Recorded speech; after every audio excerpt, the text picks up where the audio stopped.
सुरेंद्रन जी हमारे राष्ट्रीय संगठन मंत्री श्री सुरेंद्रन जी हमारे बीच में उपस्थित हैं और बीएचएल से हमारे अध्यक्ष श्री विजय सिंह कटौत। साथियों, ये निजीकरण का जो सगोफा आज पूरे देश में चल रहा है, ये कोई आज से नहीं चल रहा है। ये तब से चल रहा है जब कृषि मेनन आयोग की कमेटी बनी थी और जब इंदिरा गांधी का शासन था,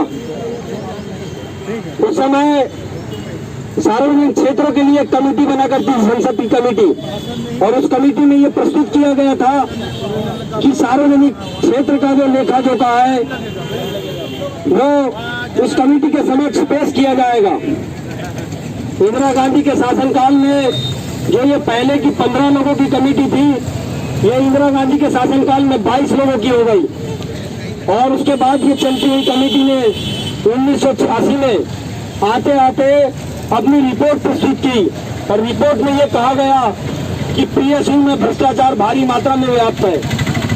साथियों, उस भ्रष्टाचार को राजीव गांधी ने सफेद हाथी कहा। सफेद हाथी इसीलिए कि सफेद हाथी होता तो नगर दिखाई नहीं देता।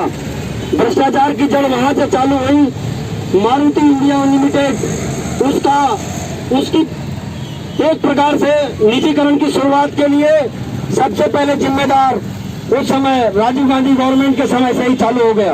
81 के दौर से जो मारुति इंडिया उद्योग लिमिटेड है वो बली की ओर चलने लगा।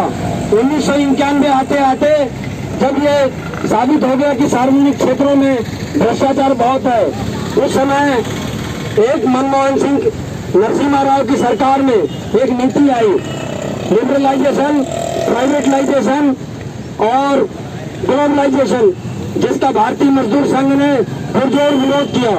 ये जो उदारीकरण, निजीकरण, विनिवेशकरण, ये दौर है 1991 का। उसी समय मनमोहन सिंह वित्त मंत्री थे। उनके चलते चलते जब इस देश में बाहर की कंपनियों ने अपना जब पैर जमाया, भारतीय उद्योगों को उसमें बहुत नुकसान हुआ। और साथियों, ये आते आते 97 में उस समय डिस इन्वेस्टमेंट की राशि लगभग 27,000 करोड़ 27,000 करोड़ रुपए रखी गई थी और वो डिस इन्वेस्टमेंट की जो राशि बढ़ते बढ़ते 97 में आकर के लगभग 40,000 करोड़ के करीब पहुंच गई। साथियों, 97 में जब गुजराल की सरकार आई तो बालकों के निजीकरण की बात होने लगी। भारतीय मजदूर संघ ने इसका पुरजोर विरोध किया। पीएसयू के कर्मचारियों को उसमें एकत्रित होने के लिए कहा गया।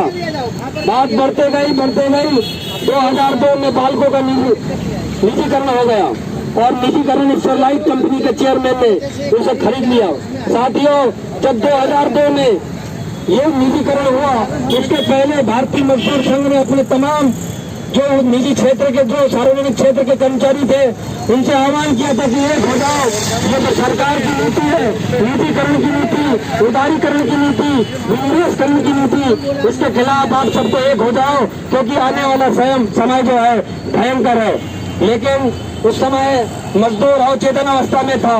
कुछ मजदूर जागे और जब 2002 में बालकों का निजीकरण हो गया, तब 36 दिन के हड़ताल पर परिवार सहित तमाम लोग जो उस कारखाने में काम करते थे भूख हड़ताल पर बैठे। लेकिन तब तक देर हो चुकी थी। 2002 में अटल जी की सरकार थी। उस सरकार के खिलाफ हमारे जो भारतीय मजदूर संघ के संस्थापक श्री दत्तोपंत ठेंगड़ी, उन्होंने आवाज बुलंद की और उन्होंने एक नारा दिया, निजीकरण नहीं चलेगा, कह दिया ना बस, निजीकरण नहीं चलेगा। साथियों, 2002 में जब ये आंदोलन रामलीला मैदान में हुआ, तब तमाम लाखों मजदूरों के साथ वो आंदोलन सफल आंदोलन रहा और उस आंदोलन की सुगबुगाहट पर सरकार तक पहुंची तो सरकार के वित्त मंत्री यशवंत सिन्हा का सरकार से इस्तीफा ले लिया गया। लेकिन साथियों, ये जो निजीकरण की सुगबुगाहट थी तब तक नहीं रुकी। उसके बाद सरकार ने इंडिया फाइन का एक नारा दिया। लेकिन 2003 के आते आते इस सरकार 2002 में सरकार की रवानगी हो गई, जो मजदूर विरोधी सरकार थी। और उसके बाद 2003 में मनमोहन सिंह सरकार में बैठे और उन्हें समझ में आया कि सार्वजनिक क्षेत्र का हमारा उपकरण हमारे किस काम का है। और साथियों, 2004 में मनमोहन की सरकार ने एक पुनर्निर्माण सार्वजनिक उपक्रम पुनर्निर्माण का एक विभाग खोला और उन्होंने जो 40 पब्लिक सेक्टर जिनकी उन्होंने एक सीट पब्लिक सेक्टरों में, बीमार पब्लिक सेक्टरों में एक संज्ञा दी थी, उसको उन्होंने फिर से पैकेज दिया और उसमें 15 उद्योगों में औद्योगिक क्रांति आई और 25 तेज विकास की राह पर चल पड़े। साथियों, भारतीय मजदूर संघ ने अपने तमाम उद्बोधनों में, अपनी बातों में, हमारे राष्ट्रीय महामंत्री ने, ब्रजेश जी ने हमेशा इस बात को सरकार को चेताया कि जो ये पब्लिक सेक्टर है ये भारत के हृदय में बसते हैं। भारत के हृदय के अंदर ये जो विकास का एक जो पूरा सबूत हमारे पूरे देश में विकास चल रहा है, कहीं न कहीं पब्लिक सेक्टरों का एक बड़ा रोल है। साथ ही ये बात आज के आदरणीय हमारे प्रधानमंत्री श्री नरेंद्र मोदी तक भी हम इस धरने के माध्यम से पहुंचा रहे हैं कि ये भारतीय जो PSU है, जो सार्वजनिक उपक्रम है, ये हमारे देश की अर्थव्यवस्था की बागडोर इनके हाथों में है। ये एक हृदय की तरह काम करते हैं, मिनी भारत की तरह ये काम करते हैं। इन पर जो ये बुरी निगाहें सार्वजनिक ने डाली है उसे वो रोके, इन सार्वजनिक उपक्रम के उद्योगों को अपने एक नई ऊर्जा दें, नया पैकेज साथ में पैकेज दें, उसमें जो व्याप्त भ्रष्टाचार है उस पर रोक लगाए, जो अधिकारी भ्रष्टाचार की ओर है उन पर कार्रवाई करे और इन्हें एक नया जीवन दे ताकि भारत एक सदृढ़ राष्ट्र की ओर निर्माण की ओर चल पड़े। मैं इतना कर अपना भारत माता की धन्यवाद साथियों।